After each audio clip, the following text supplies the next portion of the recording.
Hello everyone, आज हम class sixth का चैप्टर 7 फ्रैक्शंस इसका पेज नंबर 159 स्टार्ट करेंगे. Marking fraction lengths on the number line. We have marked length equal to 1 2 3 units on the number line.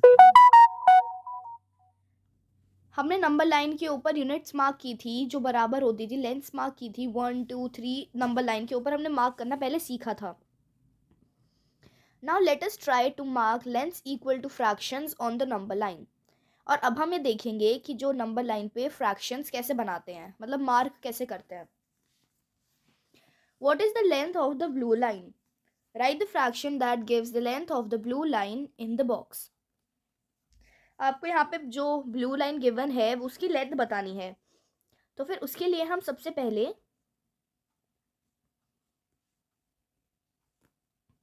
यहाँ पे total कितने parts हैं, 1 2 3 4. यहाँ पे टोटल 4 पार्ट्स हैं और 4 का यहाँ पे एक एरिया है ब्लू पार्ट, तो ये होगा 1/4.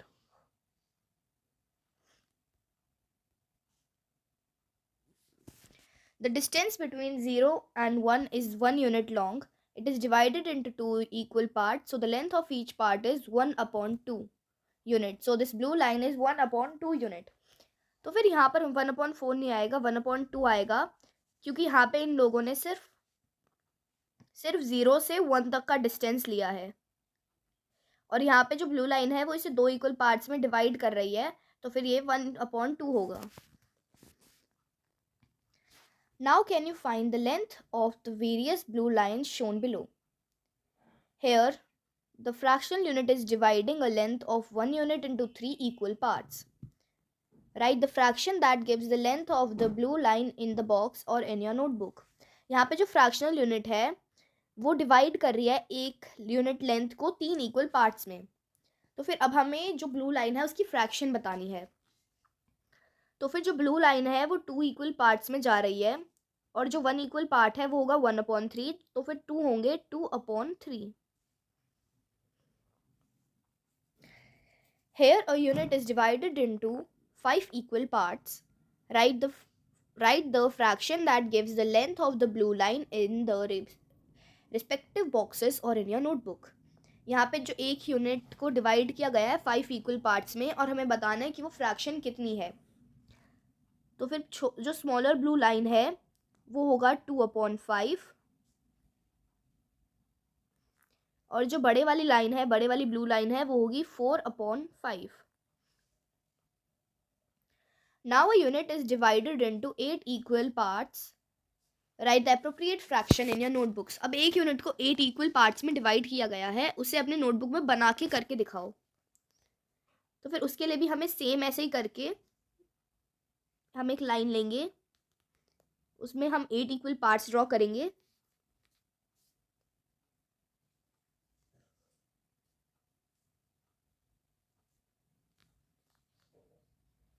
तो यहाँ पे हमने 8 इक्वल पार्ट्स ड्रॉ कर दिए.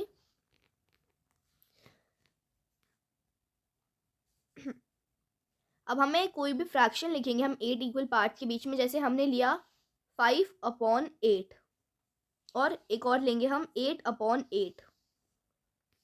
तो फिर 5/8 आएगा, ये एक पार्ट है, ये सेकंड, थर्ड, फोर्थ, फिफ्थ. तो यहाँ पर आएगा 5/8 और 8/8 हमारे 1 पर आएगा क्योंकि 8 से 8 कैंसिल हो जाएगा और हमारा आंसर 1 आएगा. तो फिर 8/8 यहाँ पर और 5/8 यहाँ पर. On a number line, draw lines of length 1/10, 3/10 and 4/5.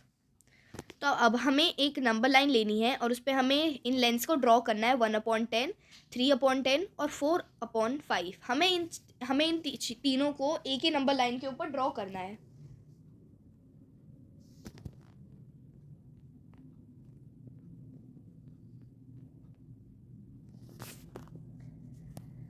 तो फिर पहले हम एक नंबर लाइन ड्रॉ करेंगे. ये हमारी एक नंबर लाइन है. अब हम इसके ऊपर पार्ट्स ड्रॉ करेंगे. जैसे हमारे यहाँ पर 0 है, पहले हम करेंगे कितने 5 इक्वल पार्ट्स. ये होगा 1/5 2/5,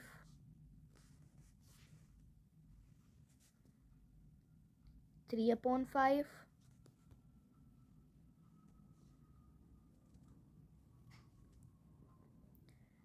4/5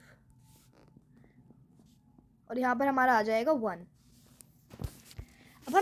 अब हम इन नंबर्स के बीच में एक एक पार्टीशन और करेंगे, इन्हें इक्वल पार्ट्स में और डिवाइड करेंगे। तो फिर हमारे पास टोटल 10 इक्वल पार्ट 1/10। फिर यहाँ पे एक पार्ट है वो 1/10, सेकेंड पार्ट 2/10, फिर जो थर्ड पार्ट है वहाँ पर आएगा 3/10, फिर ये फोर्थ, ये फिफ्थ 5/10, फिर 7/10, 9/10 और फिर जो 1 है वो 10/10 हो जाएगा। और हमें इसमें मार्क करना था पहले 1/10, तो यहाँ पर है हमारा 1/10, 3/10 और 4/5।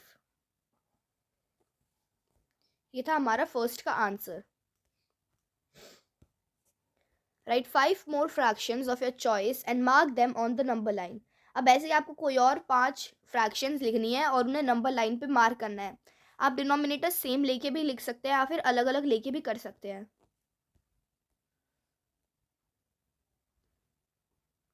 ये है हमारी number line 0, 1/10,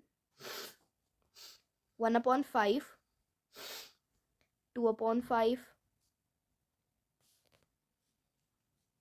3/5, 4/5, 1।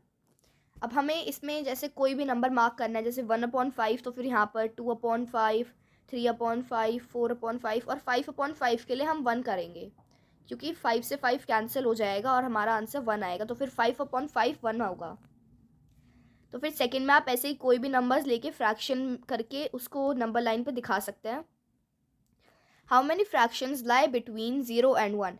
Think, discuss with your classmate and answer your and right your answer. 0 से 1 के बीच में कितनी फ्रैक्शंस आ सकती हैं? तो फिर वो इन्फिनाइट फ्रैक्शंस आ सकती है। हम इनको कितने भी पार्ट्स में डिवाइड करके कितनी भी फ्रैक्शंस इसके अंदर लिख सकते हैं।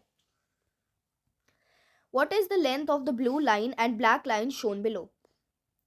The distance between 0 and 1 is 1 unit long and it is divided into 2 equal parts.